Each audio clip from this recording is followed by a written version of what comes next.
Present continue. हाँ देखिए देखो 8 दिन में एक बार पॉटी करेगा तो भी नॉर्मल है, एक दिन में 12 बार करेगा तो भी नॉर्मल है। पॉटी की चिंता नहीं है, ठीक है। पॉटी नॉर्मली ब्रेस्ट पैड बच्चों की कैसी रहती है, थोड़ी सी डार्किश येलो हल्दी कलर जैसी होती है, ठीक है। पास करते करते ये लोग कभी कभी जितनी बार पीते उतनी बार भी करते हैं, 8 दिन में एक बार भी करते हैं, बट बिकॉज ये थोड़ा डिहाइड्रेटेड है पॉटी कम कर रहा है, but that is okay.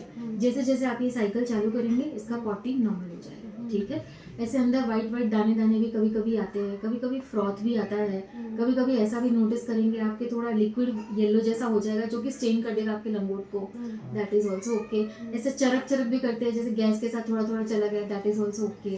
Potty की चिंता नहीं करी, सिवा के पॉटी करते समय बहुत ज्यादा रो रहे हैं, पॉटी में ब्लड आ रहा है, डार्क ग्रीन कलर हो रहा है, स्मेली पॉटी है, बच्चा डिस्कम्फर्ट में, फीवर है, that is a problem.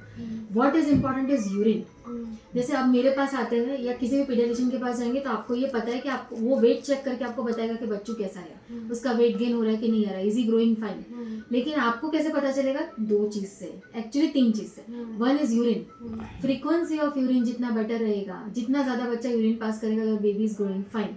Usually initial days में तो जितना डे ऑफ लाइफ होता है उतना यूरिन पास करना चाहिए, बट जैसे आपका बच्चा 6-7 डेज क्रॉस हो जाता है, 24 आवर्स में 6 to 7 टाइम्स यूरिन होना ही चाहिए, which is minimum what I am talking. But जो बच्चा एक्चुअली सेटिस्फैक्टरली दूध पीता है वो तो बहुत ज्यादा यूरिन पास करता है, दिन में 10 से 12 बार भी नॉर्मल है, कभी कभी 24 बार भी करते हैं, which is okay. The more the urine frequency you are on the better side, मतलब आपका बच्चा वेट गेन कर रहा है। सेकेंड इज एक्टिविटी, बच्चा ड्राउजी नहीं होना चाहिए। आप जैसे अभी आपने कहा ये बार बार सो रहा है, उठ नहीं रहा है 4-4 घंटे, that is because is dehydrated, he is hypoglycemic. आप समझ रहे, ये बच्चा आपको एक्टिवली दूध मांगना चाहिए, 2-2.5 घंटे पे उठना चाहिए, रोना चाहिए, मांगना चाहिए। ऐसा नहीं होना चाहिए कि आप दूध पिला रहे हो और ये सो रहा है, that is a wrong side. So that is drowsiness. Activity of the child tells you. Third is colour of the week, बच्चों का कलर पिंक दिखना चाहिए, हाथ पैर उसके पिंक और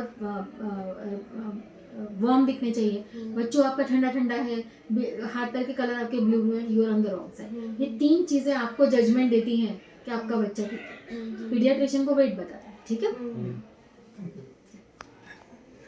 मेरे तो वैसे ही बहुत क्वेरी सॉल्व हो गया आपकी बातों से। तो मैडम एक है कि जब मैं पिलाती हूँ तो उसके नोज जैसे बंद होते हैं, नेजल, तो उन्होंने मुझे एक नोज ड्रॉप चाहिए। हाँ, आपके पास जो नेजोमिस्ट है, नॉर्मल सलाइन ड्रॉप्स है, उसमें कोई मेडिसिन नहीं है, बेसिकली वो सॉल्ट वाटर है। इनका बेसिक 3 मंथ्स तक इन बच्चों को 2 प्रॉब्लम सबसे ज्यादा होती है। एक, इनको कॉलिक बहुत होता है, which is normal, evening colic, that is because mother के हार्मोन्स का थोड़ा सा असर रहता है, तो विच इज ओके। ये गैस भी काफी अंदर ले लेते हैं। और दूसरा, इनका नोज ब्लॉक हो जाता है। न्यूबॉर्न्स को गॉड ने ऐसा गिफ्ट नहीं दिया है जैसे हम मुंह खोल के सांस ले सकते हैं, ये नहीं ले पाते, इनका नोज ब्लॉक हो जाता है, इस सीजन में ज्यादा हो जाता है। तो आप नोज ड्रॉप जो आपके पास है नॉर्मल सलाइन वो डालिए, ठीक है, वो सेफ है आपके बच्चे के लिए। 2 drop in both the nostrils 4 times a day ideally, but you can use it 2 hours before feeds, every time you can use, that is safe for a baby.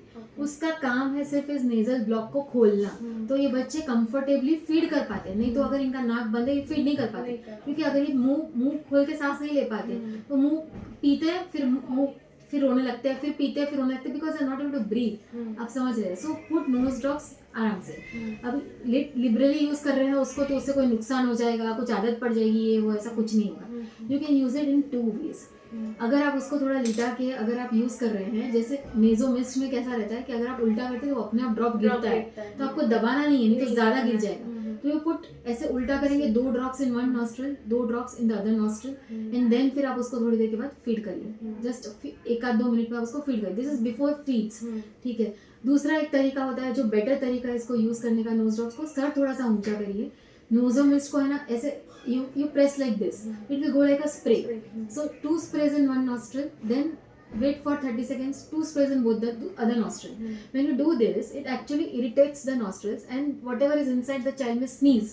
If the baby sneezes, तो वो नाक उसका clear हो जाता है, it works better. Sneeze करता है तो दिक्कत नहीं, ठीक है। तो use it before, liberally before feeds, 2 to 3 hours पे भी आप यूज कर सकते हैं। use it at least for 5 days, that will help him breathe better. अच्छे से फीड करेगा, वेट गेन होगा, ठीक है। और इधर उसका थोड़ा ऐसे येलो डॉट है, वो जो शायद आपने बताया, हाँ जी, वो चला की वजह से है। Don't worry. और